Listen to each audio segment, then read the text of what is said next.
السلام علیکم ورحمۃ اللہ۔ بڑا بیوقوف کون؟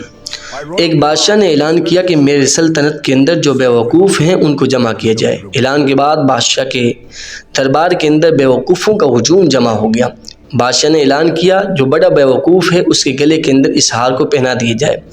جس شخص کے گلے کے اندر ہار کو پہنایا تھا وہ بادشاہ سے ملنے کے لیے لمحہ بلمحہ آتا۔ ایک مرتبہ آیا تو بادشاہ سے حال احوال ہونے کے بعد بادشاہ نے اس کو بتلایا کہ اب تو میں ایسے سفر پر جا رہا ہوں جس سے واپسی اب قابل ناممکن ہے۔ بادشاہ سے اس شخص نے کہا آپ نے اس سفر کے لیے کیا تیاری کی ہے؟ بادشاہ نے کہا میں نے اس سفر کے لیے کوئی تیاری نہیں کی۔ بادشاہ سے وہ شخص کہنے لگا کہ آپ نے کوئی محلات تعمیر نہیں کیے؟ بادشاہ نے کہا میں نے تو ایک جھونپڑی بھی تیاری نہیں کی۔